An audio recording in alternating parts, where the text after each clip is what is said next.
El siguiente programa es para toda la familia. Puede contener escenas de sexo y violencia moderadas. Se recomienda la compañía de un adulto responsable. Contiene lengua de señas colombiana y closed caption. Desde Barranquilla, Noticentro 1 Televista. La información de la región Caribe colombiana, contada por sus protagonistas. Hay alerta en el sur del Atlántico por un posible desabastecimiento de agua, producto del fenómeno del Niño. En las últimas horas fueron capturados otros 3 implicados en el asesinato de Yulixa Tolosa, mientras avanzan las investigaciones por este caso que ha causado indignación nacional. El Ejército de Liberación Nacional, ELN, anunció un cese al fuego unilateral durante las elecciones presidenciales. La ola de calor en el Caribe ha disparado hasta en un 40% la venta de abanicos y aires acondicionados. En Soledad Atlántico comenzaron a circular panfletos amenazantes en instituciones educativas. Las autoridades reforzarán las medidas de seguridad. Junior buscará esta noche en Cartagena un triunfo ante Sporting Cristal de Perú. Los tiburones aspiran a un cupo en la Copa Sudamericana. Y el folclor colombiano permanece de luto por la partida de Totola Momposina. Artistas y gestores culturales recuerdan el legado musical de la legendaria cantautora. Buenas tardes, yo soy Vanessa Calderón y les doy la bienvenida a esta hora de noticias en directo desde Barranquilla.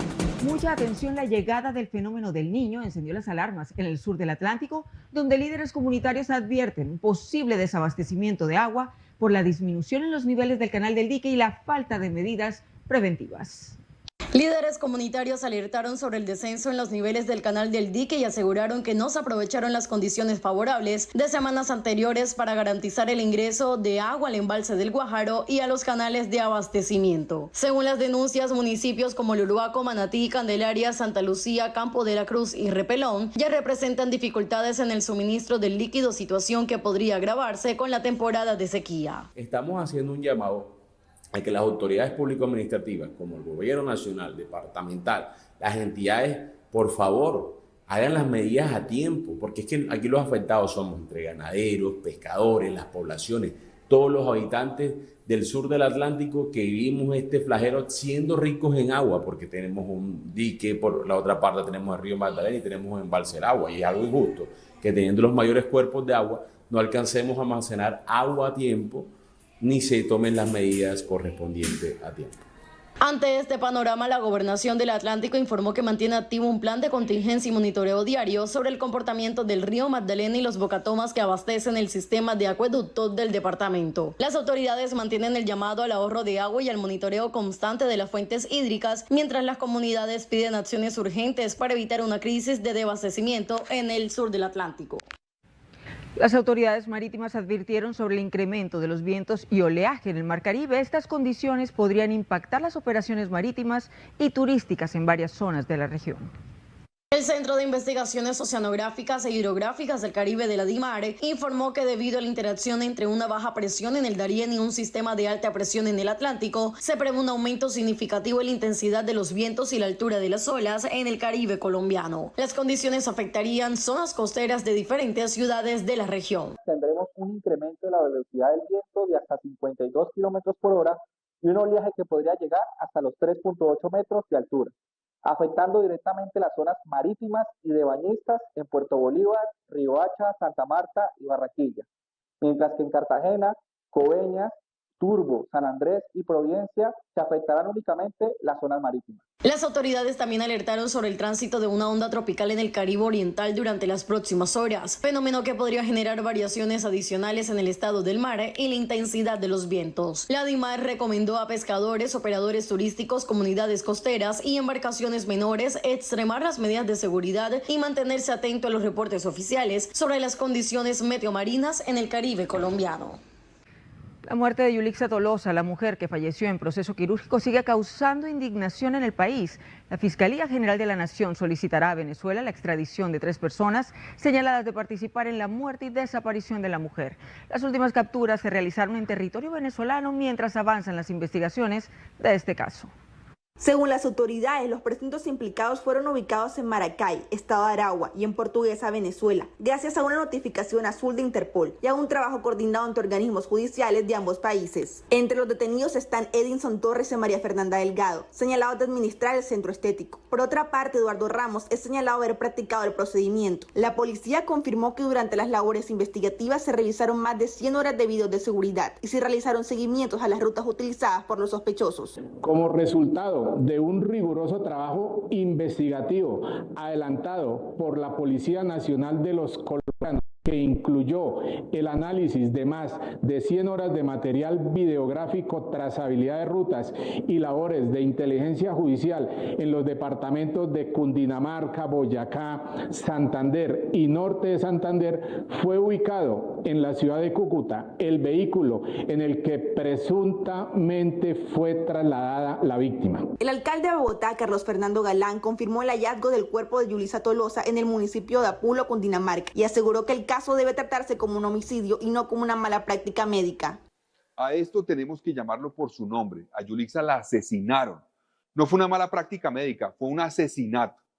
Al día siguiente de conocer la desaparición de Yulisa, los investigadores obtuvieron información que indicaba que a ella la habrían sacado esa misma noche de Bogotá. Por su parte, el ministro de Justicia, Jorge Iván Cuervo, pidió reforzar los controles sobre los centros estéticos ilegales.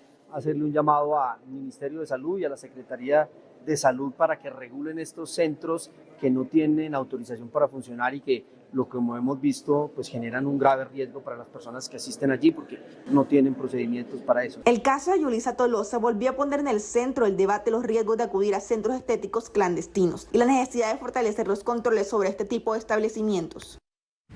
Y el último Consejo de Ministros estuvo marcado por temas de seguridad, cuestionamiento al uso de glifosato y presuntas irregularidades en contrataciones. El presidente Gustavo Petro se refirió al ataque contra los esquemas de seguridad del senador Alexander López y el alcalde de Santander de Quilichao en la vía entre Popayán y Cali. Alexander salía de la manifestación de un candidato presidencial, que a él apoya, en Popayán creo, y pues en medio de una manifestación con un acto de campaña en un sitio donde pues transcurre un tránsito que es la de la Panamericana, cerca a Popayán, muy cerca a Popayán, entre Cali y Popayán, exactamente cómo es que no se cuida la carretera. El ministro de Defensa, Pedro Sánchez, expresó que las autoridades reforzaron las medidas de protección. Frente a ello hemos desplegado la mayor cantidad de fuerza pública, 3 fuerzas de despliegue rápido, vehículos blindados, aeronaves, drones, antidrones. El presidente Gustavo Petro también cuestionó la efectividad de la expresión aérea con glifosato para combatir los cultivos ilícitos.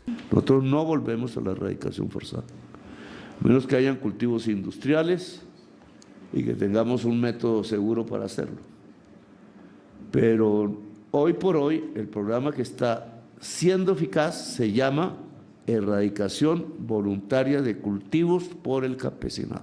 Además, el jefe de Estado pidió al ministro de Minas y Energía, Edwin Palma, investigar presuntas subcontrataciones de una empresa en Perú por supuestos vínculos entre contratistas y financiadores de campañas políticas de sectores de derecha en Colombia. Pido a usted como ministro investigue y suspenda cualquier proceso de subcontratación de la firma ISA en el exterior, porque están haciéndose un puente con firmas colombianas que están financiando campañas electorales.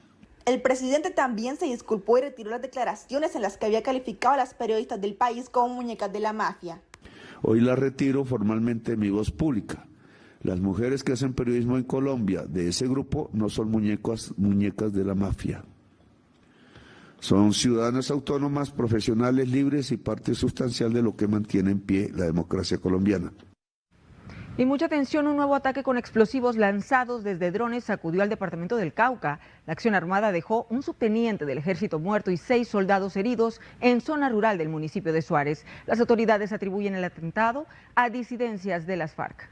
El ataque ocurrió en la vereda Cañútico, en el norte del Cauca, mientras tropas del batallón de despliegue rápido número 14 adelantaban operaciones militares en la zona. Según confirmó el Ejército Nacional, los explosivos fueron lanzados desde drones acondicionados para ataques tipo kamikaze, una modalidad que ha venido siendo utilizada por grupos armados ilegales en medio del recrudecimiento de la violencia en esta región del país. En el atentado murió el subteniente Ronald Darío Bedoya Rivero, mientras que otros 6 uniformados fueron heridos y fueron trasladados a centros asistenciales. En la tarde de este 19 de mayo de 2026, tropas del Batallón de Despliegue Rápido número 14, orgánico de la Fuerza de Despliegue Rápido número 5, fueron objeto de un ataque con explosivos lanzados desde aeronaves no tripuladas por presuntos integrantes del grupo residual Estructura Jaime Martínez, mientras adelantaban operaciones militares en la vereda Cañútico, municipio de Suárez, Cauca. Tras lo ocurrido, el comandante de la tercera división rechazó el ataque y aseguró que continúan las operaciones militares y sobrevuelos en el área para ubicar a los responsables. Este nuevo hecho violento se suma a la ola de ataques con drones y explosivos que se han registrado en las últimas semanas en el Cauca, uno de los departamentos más golpeados actualmente por el conflicto armado. El Ejército de Liberación Nacional, ELN, anunció un cese al fuego unilateral durante las elecciones presidenciales del próximo 31 de mayo. El grupo armado aseguró que respetará el derecho al voto. A través de un comunicado difundido en las últimas horas, el ELN informó que suspenderá sus operaciones militares ofensivas entre las 0 horas del 30 de mayo y las 0 horas del 2 de junio. El grupo armado aseguró que la medida busca garantizar el libre ejercicio democrático durante las elecciones presidenciales y reiteró que, según ellos, no es política del grupo amenazar ni atentar contra candidatos. El Ejército de Liberación Nacional comunica al pueblo colombiano su respeto al libre derecho al voto y no interferencia en el actual proceso electoral, y para tal fin realizará un cese del fuego unilateral durante la jornada del 31 de mayo. Ha quedado claro una vez más que el ELN no tiene como política amenazar ni atentar contra candidatos. En el mismo documento, el ELN también se refirió a recientes bombardeos de las fuerzas militares en Tibú, norte de Santander, asegurando que no tuvieron bajas ni heridos tras esa operación. El anuncio se da en medio de un ambiente de creciente violencia electoral y a pocos días de que los colombianos acudan a las urnas para elegir al próximo presidente de la República. Organizaciones campesinas iniciaron un paro nacional para respaldar la jurisdicción agraria y rural y el acceso del campesinado a una justicia especializada. Las movilizaciones incluyen marchas, concentraciones y bloqueos en diferentes regiones del país.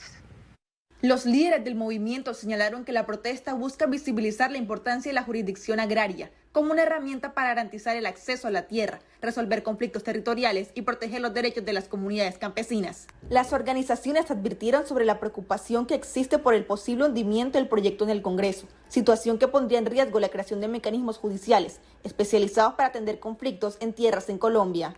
Los manifestantes también exigieron al gobierno nacional compromisos concretos para avanzar en la implementación de la jurisdicción agraria y rural, considerada por los sectores campesinos como una pieza fundamental para impulsar la transformación del campo colombiano. El paro cuenta con el respaldo de asociaciones rurales y colectivos sociales en distintas zonas del país, mientras autoridades monitorean las afectaciones en movilidad y orden público. En otras noticias, unidades del Gaula de la Policía Metropolitana de Santa Marta lograron la captura en flagrancia de alias Janka, señalado de presuntamente cometer el delito de extorsión en el centro histórico de la capital del Magdalena. En una operación adelantada por unidades del Gaula de la Policía Nacional, fue capturado en flagrancia un hombre señalado de extorsionar a un ciudadano en la capital del departamento del Magdalena. Las autoridades sorprendieron al presunto implicado en el momento en que recibía parte del dinero producto de las amenazas y presiones ejercidas contra la víctima. La Policía Nacional en Santa Marta, a través del Grupo Gaula, logra la captura en flagrancia a alias Janka por el delito de extorsión. El operativo tuvo lugar en el centro histórico, momento en que este sujeto recibía dinero, producto de cobros ilegales realizados a un ciudadano. Según las investigaciones, se identificaba como integrante del grupo armado organizado Autodefensas Conquistadores de la Sierra y cumplía el rol de dinamizador de cobros mediante intimidación a nombre de esta estructura criminal. De acuerdo a la información aportada, este individuo, aparte de exigir dinero, también pretendía que la víctima le entregara un inmueble, el cual estaría evaluado en 50 millones de pesos. En este caso, la víctima realizaba un pago de 10 millones de pesos y debía ceder la posesión de una propiedad avaluada en 50 millones, a cambio de no atentar contra la vida de sus familiares.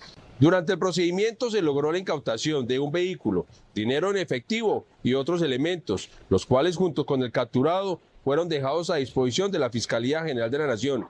Todo el material probatorio fue entregado a disposición de la Fiscalía General de la Nación y se espera que en las próximas horas el capturado sea enviado a un centro carcelario.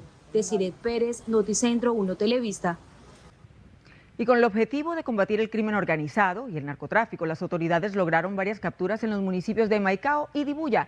Estos operativos permitieron la detención de 3 personas involucradas en actividades delictivas, destacándose especialmente la captura de alias Jaimito, señalado de lesionar a un funcionario policial para hurtarle la motocicleta y un chaleco balístico de dotación.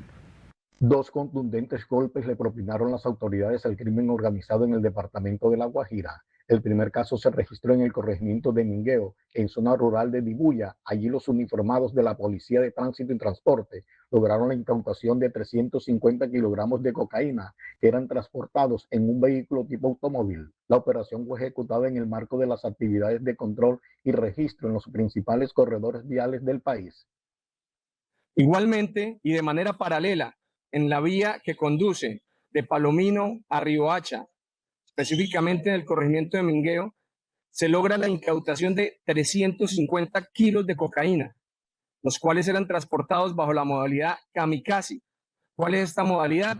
Sujetos que sin necesidad de ocultar los estupefacientes, sino simple y llanamente al interior del vehículo. Posteriormente, de manera simultánea, en zona rural del municipio fronterizo de Maicao, las autoridades lograron la captura de 3 personas y la incautación de armamento de alto poder, estupefacientes, equipos de comunicación y elementos tecnológicos. De acuerdo con las investigaciones, los capturados presuntamente integrarían un grupo delincuencial común organizado dedicados al uso de vehículos en el tramo vial Riohacha-Maicao mediante la intimidación con armas de fuego. La Policía Nacional propina un doble golpe contundente contra las estructuras criminales en el departamento de La Guajira. A través de una diligencia de registro y allanamiento, en coordinación con la Fiscalía General de la Nación, la Policía Nacional en el departamento de La Guajira logra la captura de 3 personas y la incautación de un arsenal de estructuras delincuenciales dedicadas al hurto en diferentes modalidades, a vehículos de transporte de pasajeros, vehículos de transporte de carga y vehículos particulares en las vías de La Guajira. Los capturados presentan anotaciones por delitos como homicidio, concierto para delinquir, extorsión, tráfico de armas, receptación y hurto calificado y agravado, afectando directamente la comisión de delitos en este corredor vial. El juzgado quinto penal del circuito con funciones de conocimiento de Barranquilla condenó en primera instancia a 60 años de prisión a Julio César de la Hoz Román, alias Julito. Se le acusa de ser uno de los sicarios que participó en la masacre del barrio Las Flores, que dejó 6 muertos y 3 heridos en un estadero en 2022. De acuerdo con el expediente, varias personas se encontraban departiendo en el lugar cuando delincuentes armados irrumpieron de manera violenta. La sentencia detalla que del vehículo bajaron Julio César de la Hoz Román, alias Julito, junto a otros sujetos quienes dispararon indiscriminadamente contra quienes se encontraban en el lugar. Condenar a Julio César de la Hoz Román, de condiciones civiles y personales conocidas en autos, a la pena principal de 720 meses de prisión, al hallarlo penalmente responsable a título de coautor de delitos de homicidio agravado y homicidio agravado en grado de tentativa y como autor del delito de fabricación, tráfico, porte o tenencias de arma de fuego, accesorios, partes o municiones agravado conforme a lo expuesto en la parte motiva de esta providencia. Las investigaciones de las autoridades y la valoración del juzgado confirmaron que el trasfondo de la masacre obedece a guerras territoriales entre bandas delincuenciales. Condenar a Julio César de la Hoz Román a la pena accesoria de la inhabilitación para el ejercicio de derechos y funciones públicas por un periodo de 20 años. A pesar de que el ataque iba dirigido a un ajuste de cuentas, la naturaleza pública del estadero provocó que la mayoría de las víctimas mortales y heridos fueran ciudadanos inocentes. Las autoridades en Cartagena reportaron un contundente operativo contra la delincuencia que dejó como resultado la captura de 7 personas, entre ellas un menor de edad. En desarrollo del Plan Bastión, la policía en Cartagena logró la captura de 3 delincuentes y la aprehensión de un menor de edad señalados de presuntamente cometer un hurto a mano armada en el barrio El Country. Según las autoridades, los sospechosos intimidaron a un ciudadano para robarle sus pertenencias e intentaron escapar en motocicleta, pero fueron interceptados tras una persecución policial. Estos capturados y este aprehendido, las edades oscilan entre los 17 y 22 años. Vamos a seguir trabajando gracias a la información ciudadana y al trabajo que planea la Policía Nacional en estos sitios, como lo dije hace un momento, donde tenemos una marcación de que con frecuencia hurtan elementos a las personas. Acá también es bueno decir que se incautan 4 motocicletas, vehículo que es utilizado para cometer estos hurtos. En la avenida Pedro de Heredia y el sector El Tancón, la policía capturó a 4 presuntos delincuentes señalados de cometer hurtos con arma de fuego contra varios ciudadanos. Durante los operativos, las autoridades recuperaron joyas robadas e incautaron armas, cartuchos, celulares y motocicletas utilizadas para escapar. Hoy estamos presentando ante la opinión pública la captura de 7 delincuentes, entre ellos suman más de 17 anotaciones judiciales, la mayoría de ellas por el delito de hurto, y la aprehensión de un menor de 17 años que también tiene dedicación o está siendo instrumentalizado para cometer hurtos en diferentes modalidades. Los capturados fueron dejados a disposición de la Fiscalía General de la Nación y deberán responder por los delitos de hurto y porte ilegal de armas de fuego mientras avanzan las audiencias que definirán su situación judicial. Y un accidente de tránsito se registró en la vía al mar a la altura del peaje Papiros, en jurisdicción de Puerto Colombia, luego de que un bus de servicio público chocara contra una tractomula. El hecho dejó al menos 19 personas heridas. El fuerte choque provocó una rápida reacción de los organismos de emergencia que llegaron hasta la vía al mar para atender a los heridos y coordinar su traslado a diferentes clínicas de Barranquilla. El saldo preliminar indica que los 19 heridos fueron trasladados de inmediato a las clínicas más cercanas. Las autoridades manejan como principal hipótesis una posible responsabilidad compartida entre los conductores involucrados en el accidente. Sin embargo, señalaron que las investigaciones continúan y será el informe policial el que permitirá establecer las causas exactas de la colisión y definir responsabilidades. Mientras avanzan las investigaciones, se mantiene la atención sobre la vía al mar, uno de los corredores con mayor flujo vehicular en esta zona del Caribe. Estamos en directo desde Barranquilla. Nosotros hacemos una pausa y ya regresamos. Desde Barranquilla, Noticentro 1 Televista, la información de la región Caribe colombiana, contada por sus protagonistas. Ya volvemos con Noticentro 1 Televista. Protege tus aplicaciones y crece en la nube IFX. Seguridad y escalabilidad para tu negocio. Visita www.ifxnetworks.com. En IES, Allusions y Tecnoglass, la calidad lo es todo. Con tecnología de vanguardia, rigurosos procesos de manufactura y la mejor mano de obra, transformamos vidrio y fabricamos perfiles, ventanas y fachadas que han conquistado los mercados más exigentes de Colombia y el mundo. IES, Allusions y Tecnoglass, el poder de la calidad. Protege tus aplicaciones y crece en la nube IFX. Seguridad y escalabilidad para tu negocio. Visita www.ifxnetworks.com.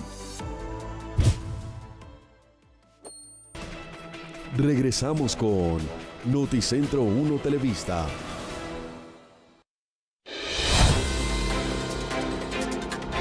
Hola, ¿qué tal? Es momento de la información económica. La Asociación Nacional de Instituciones Financieras, ANIF, alertó que el fenómeno del Niño podría encarecer alimentos y energía. Indicaron que la afectación también alcanza productos pecuarios como carne de res, leche y pescado. Debido al fenómeno del Niño, el país enfrentaría nuevas presiones sobre la inflación, especialmente en alimentos y energía, dos rubros que pesan directamente sobre el gasto de los hogares. Así lo dio a conocer la Asociación de Instituciones Financieras. Se está hablando de un fenómeno del Niño severo. En el pasado, cuando ocurrió este fenómeno en Colombia, hemos tenido una presión inflacionaria vía dos elementos: mayores precios de alimentos y mayores precios de energéticos.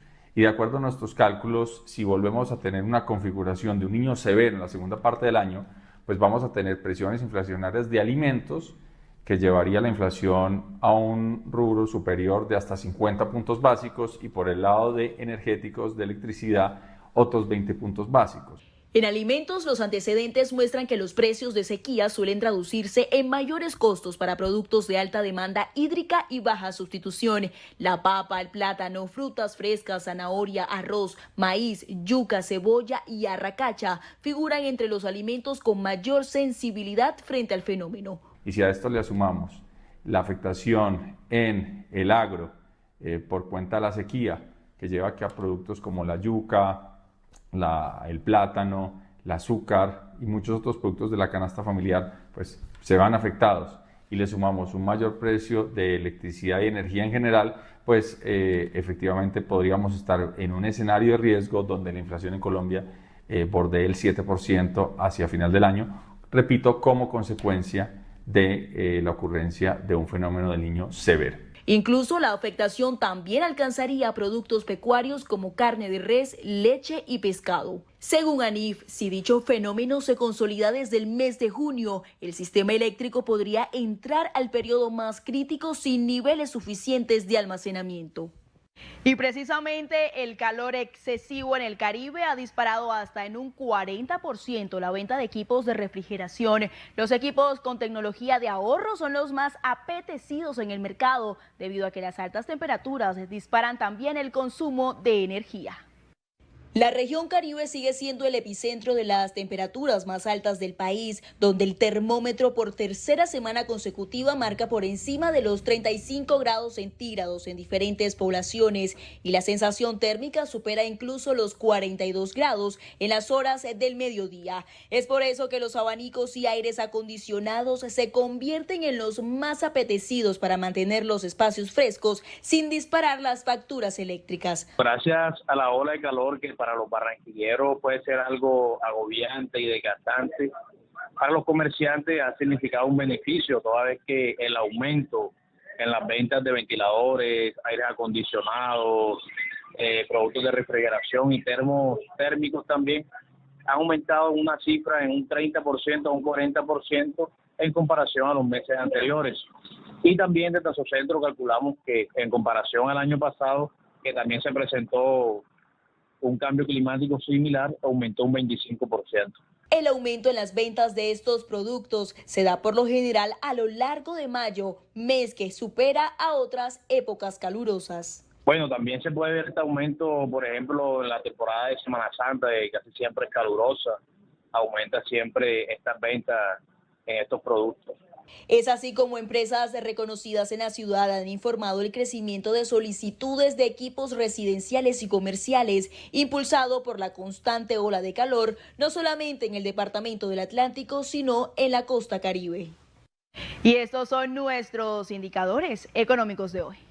El dólar se cotiza en 3.748 pesos, el euro se cotiza en 4.403 pesos con 4 centavos. El petróleo referencia Brent para Colombia, el precio del barril se cotiza en $111 con 18 centavos y el café colombiano se cotiza en $3 con 16 centavos. Hasta aquí la información económica, nos encontramos nuevamente mañana. Elin, gracias. Y en noticias electorales, las autoridades encendieron las alarmas por una presunta carnetización ilegal de comunidades rurales en el Meta y Guaviare por parte de disidencias de las FARC. Frente a esta situación, el candidato presidencial Iván Cepeda anunció que presentará una denuncia ante la Fiscalía por presuntas presiones armadas al electorado en esa región del país. La denuncia fue expuesta durante un consejo de seguridad realizado en la gobernación del Meta, donde autoridades advirtieron que grupos armados ilegales estarían entregando carnés a habitantes de zonas rurales para ejercer control territorial y presión política de cara a las elecciones presidenciales. Según la alerta, las disidencias de la FARC tendrían presencia activa en sectores de Meta y Guaviare, donde buscarían fortalecer su influencia sobre las comunidades y mantener control en áreas estratégicas del país. Al sur del departamento, principalmente Guaviare, que son las FARC de Calarcá y de Mordisco. En el contexto de esta disputa por el territorio, no es solo el territorio, es la población. Y se tiene evidencia de información de actividades de carnetización de personas en las áreas rurales para poder controlar a estos ciudadanos. Frente a esta situación, el candidato presidencial Iván Cepeda anunció que presentará una denuncia ante la Fiscalía por presuntas presiones armadas al electorado en esta región del país. En los próximos minutos, horas, estaremos radicando ante la Fiscalía General de la Nación un nuevo escrito en el que yo denuncio, y también lo hace mi campaña, que hemos recibido información y documentos en los que se señala que un grupo armado, al parecer una de las disidencias, estaría realizando acciones para presionar y coaccionar al electorado en el departamento de Guaviare. Mientras avanzan las investigaciones, crece la preocupación por la seguridad y la posible injerencia de grupos armados ilegales de cara a las elecciones de 2026. Los partidos Mira y Liberal oficializaron su respaldo a la candidatura presidencial de Paloma Valencia. El anuncio se dio tras reuniones entre la candidata y dirigentes de ambas colectividades de cara a las elecciones del próximo 31 de mayo. La candidata presidencial, Paloma Valencia, continúa sumando apoyos políticos en la recta final de la campaña electoral. En las últimas horas, el Partido Liberal confirmó su adhesión a la candidatura del aspirante del Centro Democrático en un encuentro liderado por el expresidente César Gaviria y miembros de la bancada liberal. Gracias al Partido Liberal por su apoyo. Llega en un momento crucial de la historia, donde tenemos que defender la obra más importante, que es la Constitución del 91. Hoy, cuando siguiendo el libreto chavista, estamos a punto de ver cómo destruyen la institucionalidad que se construyó con tanto esfuerzo. Contar con el partido que promovió esta Constitución y que ha defendido la institucionalidad nos llena de fuerza. A este respaldo también se sumó el partido Mira, que anunció su apoyo asegurando que coinciden con propuestas relacionadas con institucionalidad, seguridad y defensa de la democracia. Aquí vamos a pensar en lo que tenemos que superar en el país: la seguridad, el empleo, el emprendimiento, la salud y oportunidades para nuestros jóvenes, que son algunos de los temas que nos unen con esta candidatura. Tras los anuncios, Paloma Valencia agradeció el respaldo de ambos partidos y aseguró que trabajará por consolidar una gran coalición de cara a las elecciones presidenciales. Y desde Estados Unidos, el senador Bernie Moreno expresó preocupación por la seguridad política en Colombia. Esto tras el asesinato de un integrante de la campaña presidencial de Abelardo de las Priella en el Meta. El senador estadounidense Bernie Moreno se pronunció sobre el asesinato de Roger Mauricio Devia, integrante de la campaña presidencial de Abelardo de las Priella en el Meta. A través de sus declaraciones, Moreno advirtió sobre el deterioro de la seguridad para quienes participan en actividad política en Colombia. El político aseguró que la violencia contra miembros de campañas electorales genera preocupación internacional y pidió garantías para el desarrollo democrático del proceso presidencial. Suficiente. Tenemos que pelear todos los días para asegurarnos de que las fuerzas oscuras, que por cierto, hoy mataron al jefe de la campaña electoral de Abelardo. El caso ha provocado reacciones de distintos sectores políticos y vuelve a poner sobre la mesa el debate sobre la seguridad electoral en varias regiones del país. Las autoridades continúan investigando el crimen mientras crecen los llamados para reforzar la protección de líderes y equipos de campaña en medio del ambiente preelectoral en Colombia. Y continuamos con información de la región. En Valledupar, los familiares y amigos de los 4 jóvenes que murieron en un procedimiento policial el pasado 2 de mayo protestaron exigiendo justicia. Ellos piden respuestas de las autoridades frente al avance de las investigaciones. Daniel Ramírez nos tiene más información sobre este tema. Buenas tardes, Daniel.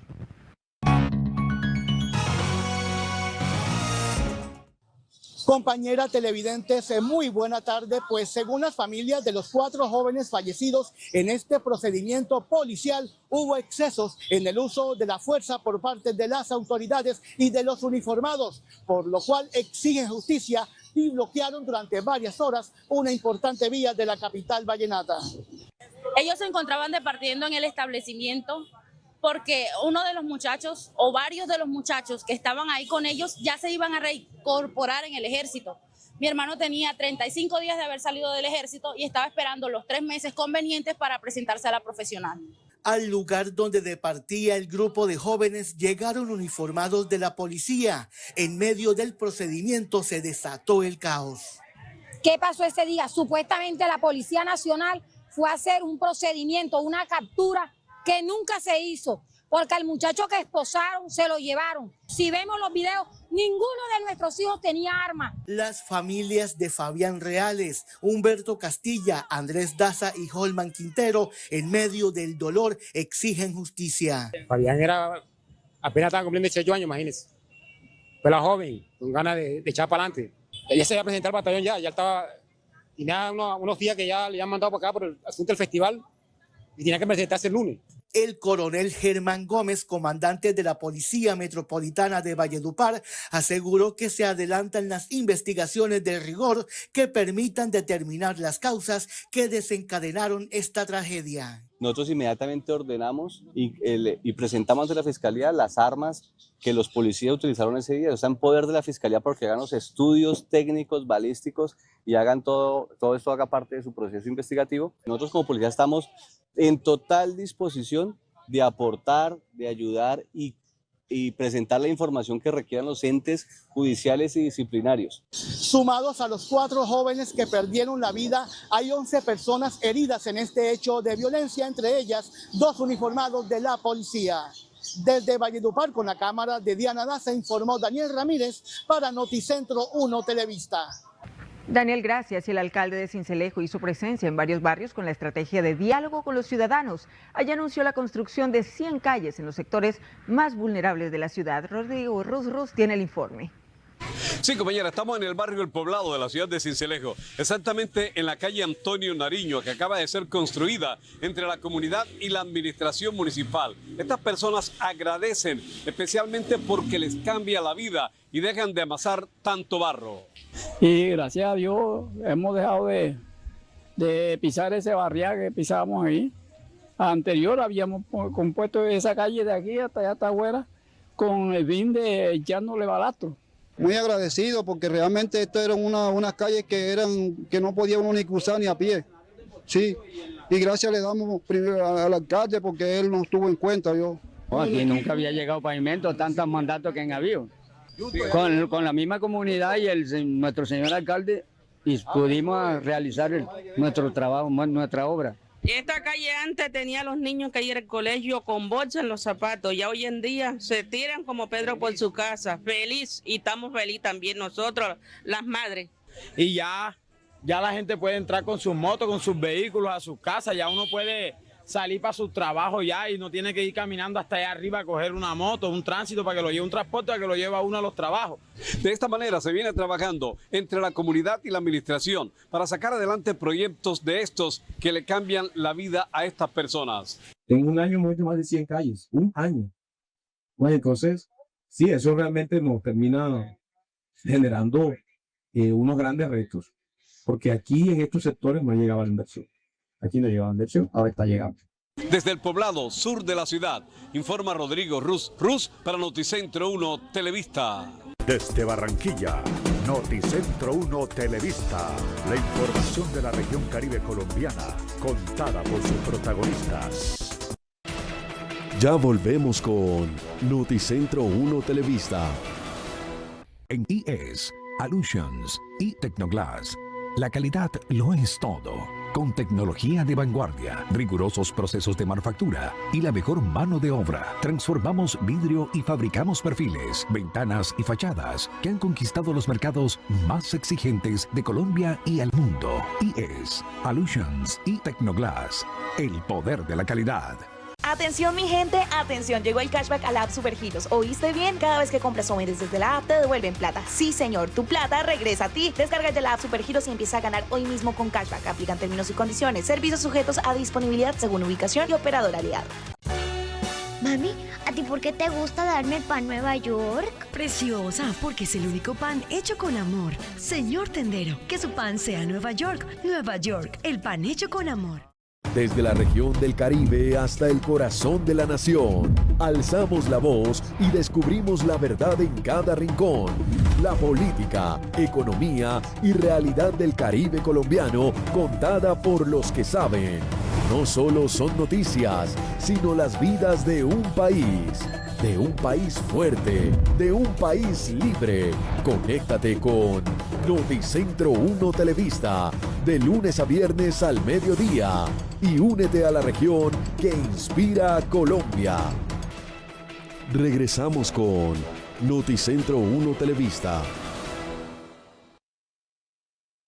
Desde Barranquilla, Noticentro 1 Televista, la información de la región Caribe colombiana, contada por sus protagonistas. Seguimos con más información. La Alcaldía de Soledad y la Policía Nacional reforzaron las acciones preventivas y de acompañamiento en instituciones educativas tras la circulación de mensajes amenazantes en redes sociales y plataformas virtuales. El comandante de la Policía Metropolitana de Barranquilla, el brigadier general Miguel Camilo Sánchez, aseguró que estos hechos no están siendo tomados a la ligera y confirmó que situaciones similares también se han registrado en Barranquilla y otros municipios del Atlántico. La policía, a través de un comunicado, informó la apertura de una investigación mientras se refuerza la seguridad en colegios. De inmediato se activó la ruta de acompañamiento escolar a través del Grupo de Infancia y Adolescencia y Unidades de Prevención y Educación Ciudadana. De acuerdo con las verificaciones preliminares adelantadas, estos contenidos estarían siendo difundidos presuntamente por algunos estudiantes con el propósito de generar temor y promover la no asistencia a clases. Según las verificaciones preliminares de la policía, algunos de estos contenidos estarían siendo difundidos presuntamente por estudiantes con el propósito de generar temor y promover la no asistencia a las clases. La alcaldía de Soledad indicó que de las instituciones mencionadas en el panfleto virtual, únicamente la institución educativa ITIDA desarrolla actividades académicas de manera virtual debido a un simulacro electoral programado en sus instalaciones. Las demás instituciones continúan operando con normalidad y cuentan con acompañamiento policial permanente. Durante la mañana, docentes de diferentes instituciones educativas del municipio llegaron en compañía del presidente de la Asociación de Educadores del Atlántico a la alcaldía municipal para solicitar respuesta frente a las acciones que se implementarán ante la situación de inseguridad y amenazas difundidas recientemente contra varios colegios. Es preocupante, hoy no existe una normalidad académica porque los padres no enviaron a sus hijos a la escuela. Es decir, hoy los colegios están pobres con la presencia de los estudiantes porque sus padres temen por la integridad y la seguridad de sus hijos. Se agudiza más la situación cada día, ¿no? Y es preocupante ver que desde el 2024 que hemos venido este tipo de situaciones de amenaza, de extorsión. La administración municipal reiteró el llamado a la calma y aseguró que continuará trabajando de manera articulada con las autoridades para garantizar la seguridad y el bienestar de toda la comunidad educativa. En Bolívar fueron capturadas 2 personas señaladas de participar en un caso de extorsión en el municipio de Arjona, mientras que en Barranquilla las autoridades capturaron en flagrancia a otros sujetos que también se dedicaban al delito de extorsión. Los detenidos en Bolívar fueron identificados por las autoridades como alias Giuseppe y una mujer conocida como Minerva, quienes según las investigaciones habrían exigido dinero a un comerciante a cambio de no atentar contra su vida ni la de su familia. De acuerdo con el reporte oficial, los presuntos responsables habrían intimidado a la víctima solicitando 5 millones de pesos para permitirle continuar con su actividad comercial. El operativo permitió la incautación de 3 millones de pesos en efectivo y un teléfono celular, elementos que quedaron a disposición de las autoridades como material probatorio dentro del proceso judicial. Según la policía, alias Giuseppe registra antecedentes por concierto para delinquir agravado y hurto, lo que será tenido en cuenta para el desarrollo de las audiencias preliminares. Por otro lado, la Policía Nacional logró la aprehensión de un adolescente y la captura en flagrancia de un presunto delincuente por los delitos de extorsión y fabricación, tráfico y porte de estupefacientes en el barrio San Salvador de la ciudad de Barranquilla y en el municipio de Soledad, afectando al grupo delincuencial organizado Los Costeños. Durante los operativos fueron incautados 5 panfletos extorsivos, 500 dosis de estupefaciente, 4 teléfonos celulares y dinero en efectivo. Al parecer el producto del cobro eran las extorsiones. El presunto delincuente capturado presenta anotaciones judiciales por el delito de fabricación, tráfico y porte de estupefacientes. Y el gobierno de Bolivia expulsó a la embajadora de Colombia, Elizabeth García, tras considerar como una injerencia las declaraciones del presidente Gustavo Petro sobre la crisis interna en ese país. En medio de la tensión política y las protestas que atraviesa Bolivia, el gobierno de Rodrigo Paz decidió expulsar a la embajadora de Colombia por las declaraciones del presidente Gustavo Petro sobre el conflicto interno. La Cancillería boliviana aseguró que la medida no implica una ruptura de relaciones diplomáticas, pero sí un rechazo a cualquier intervención extranjera. La decisión adoptada responde a la necesidad de preservar los principios de soberanía, no injerencia en asuntos internos y respeto mutuo entre estados, pilares fundamentales de la convivencia internacional y de las relaciones diplomáticas entre naciones soberanas. Hasta el momento, la Cancillería colombiana no ha emitido un pronunciamiento oficial sobre la expulsión de la embajadora, mientras Bolivia mantiene su posición frente a las declaraciones del presidente Petro. Hola, ¿qué tal? Aquí estamos, como siempre, con lo mejor del deporte. Tras ser eliminado de la Libertadores, el Junior de Barranquilla se juega en la noche de hoy su última carta en busca de un cupo a la Sudamericana. Juan Carlos Rebollo informa desde Cartagena. Hola Carlos, el ambiente de la Cartagena Deportiva no está en ebullición con respecto a la Copa Libertadores de América, sí apoyando a Junior de Barranquilla en ese partido que tendrá esta noche a las 9 de la noche ante el Sporting Cristal del Perú. Sabemos que ya las posibilidades son muy pocas en cuanto a Copa Libertadores, o no, ninguna, y en la Copa Sudamericana sí tiene algún chance milagroso.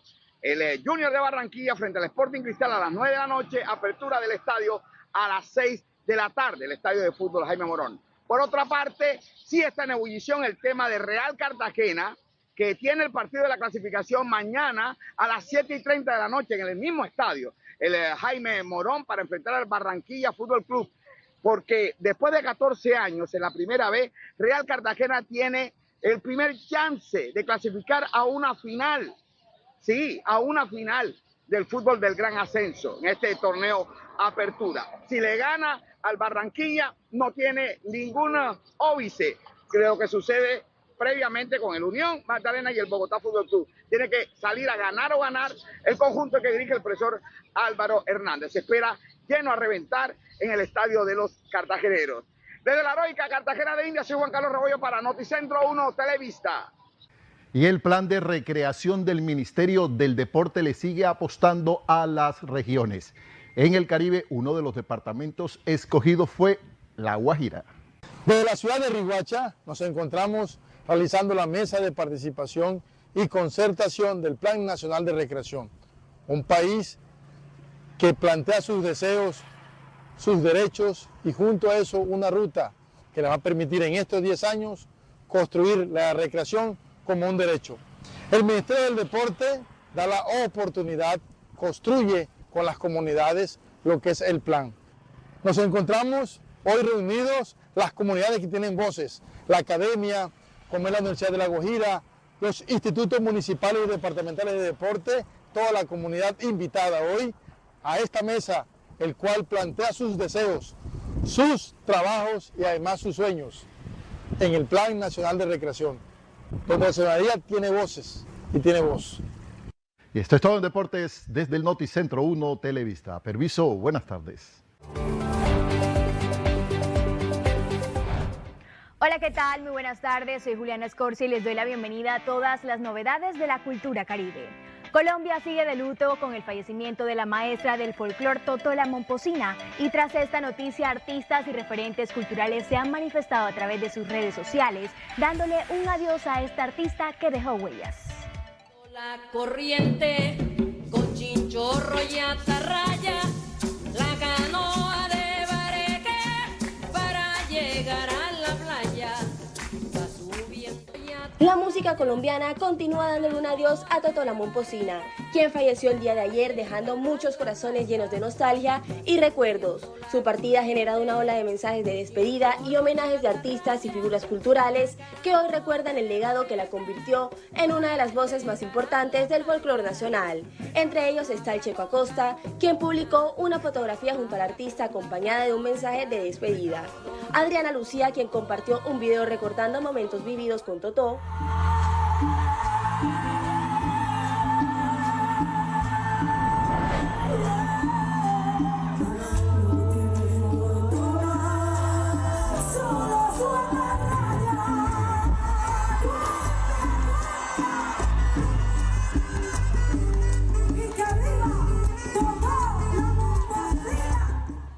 Carlos Vives, que también habló de la huella que dejó en la música colombiana.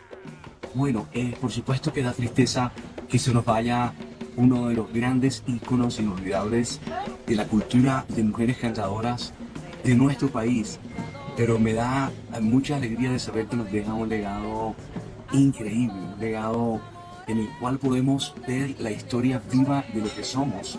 Si queremos saber qué es la cumbia, o dónde nace la cumbia, si vemos su cara, si vemos el rostro de Totó, enseguida nos damos cuenta que ella es heredera de las culturas anfibias del Río Grande. Me da mucha felicidad haberla conocido, que haya cantado una de mis canciones. Es una mezcla de sentimientos, pero nada, le agradezco a ella por hacernos más colombianos y a Colombia por darnos cantadoras como ella. mientras que Silvestre Dangond la recordó a través de una historia en Instagram. Vía X, Fanny Lu y Alfredo de la Fe también se sumaron a las muestras de cariño y reconocimiento, y el homenaje también llegó desde el Carnaval de Barranquilla y el Rey Momo 2026, Adolfo Mauri. También recibió unas palabras de homenaje por parte de los Latin Grammy, quienes se unieron a las despedidas para una mujer que durante décadas llevó los sonidos del Caribe colombiano al mundo entero. Regresan los pescadores con su carga para vender al puerto de sus amores. Desde Barranquilla, Noticentro 1 Televista, la información de la región Caribe colombiana, contada por sus protagonistas. Ya volvemos con Noticentro 1 Televista. En la Agencia de Empleo Confenalco facilitamos la inserción laboral ayudando a los trabajadores a encontrar un empleo conveniente y a los empleadores a contratar trabajadores apropiados a sus necesidades. Visítanos en el Bosque, primer piso del edificio Bosque Ejecutivo, y en el Centro Comercial La Gran Manzana, locales 152 y 153. Vigilado Supersubsidio.